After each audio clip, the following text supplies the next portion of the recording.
இனிய விநாயகர் சதுர்த்தி நல்வாழ்த்துக்கள். நம்ம பார்க்குற எல்லா வியூவர்ஸும் சப்ஸ்கிரைபர்ஸ்க்கும் எல்லாருக்குமே விநாயகர் நல்ல ஒரு ஹெல்த் அண்ட் நல்ல ஒரு life, happiness, peace of life எல்லாருக்குமே கொடுக்கணும் அப்படின்னு சொல்லிட்டு நல்லா வேண்டிட்டு இந்த விலாகை ஸ்டார்ட் பண்ணுறேன். இது கொஞ்சம் லென்த்தான ஒரு வீடியோ.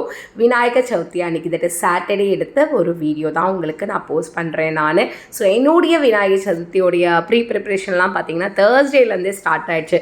தேர்ஸ்டே பூஜை சாமான் வாஷ் பண்ணுறது, பூஜை சாமி ஃபோட்டோஸ் எல்லாமே பன்னீர் வச்சு அழகாக தொடச்சி விடுறது, பூஜை ரூம் வாஷ் பண்ணுறது அப்படின்னு சொல்லிட்டு அன்றைக்கி வெஜிடபிள்ஸ் வாங்கி வச்சுட்டேன். கரெக்டாக என்னென்ன வேணுமோ அப்படின்னு சொல்லிட்டு. ஏன்னா எங்களுக்கு 5 வகை சாப்பாடு செய்யணும். அண்ட் வடை, சுண்டல், கொழுக்கட்டை, பாயசம், பொரி உருண்டை, அந்த மாதிரி பொரி உருண்டை இல்லை அவல் அதுக்கு வச்சு ஏதாவது பண்ணுற மாதிரி தான் ஐடியா. ஸோ தேர்ஸ்டே பூஜை க்ளீனிங் அண்ட் வெஜிடபிள்ஸ் வாங்கிட்டேன். ஃப்ரைடே மார்னிங் ஸ்கூலில் பூஜை இருந்தது. அதனால இவர் போகும்போது எனக்கு ஃப்ரூட்ஸும் பூவும் வாங்கி கொடுத்துட்டு போயிட்டார்.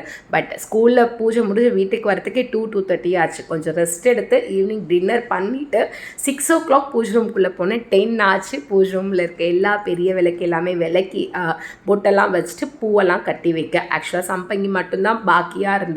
ஸோ அது நாளைக்கு பார்த்துக்கலாம், முடியல அப்படின்னு சொல்லிட்டு போய் படுத்துட்டேன் நான். சரி 4 o'clock ஏஞ்சி பால் காசி டீ போட்டு குடிச்சிட்டு ஃபஸ்ட்டு சமையல் முடிச்சிட்டேன். சமையல் முடிச்சுட்டு சம்பங்கி மாலை கட்டிட்டு துளசி மடத்துலேருந்து அழகாக கோலம் போட்டுட்டு உருளிக்கு அழகாக, ஏன்னா நம்ம விநாயகருடைய உருளி அண்ட் விநாயகருடைய பர்த்டே கொஞ்சம் ஸ்பெஷலாக பண்ணலான்ட்டு அரங்கம்புல் போட்டே வந்து டெக்கரேட் பண்ணியிருந்தேன்.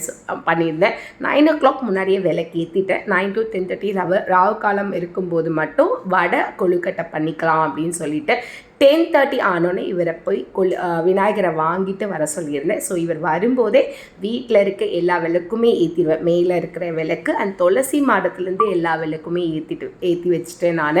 ஸோ விநாயகர் வரும்போது சந்தோஷமாக வரணும் அப்படின்னு சொல்லிட்டு அண்ட் நம்மளுக்கு எல்லா சந்தோஷத்தையுமே கொடுக்கணும் அப்படின்றதுக்காக ஸோ அழகாக எல்லாமே விநாயகருக்கு படைச்சிட்டு அண்ட் இந்த மல்லிப்பூ பார்த்திங்கன்னா ரொம்ப நாளாக எங்கள் வீட்டில் மல்லிச்செடி இருக்குது, ஆனால் பூக்கவே இல்லை. நேற்று தான் வந்து ஒரு பூ பூத்துச்சு.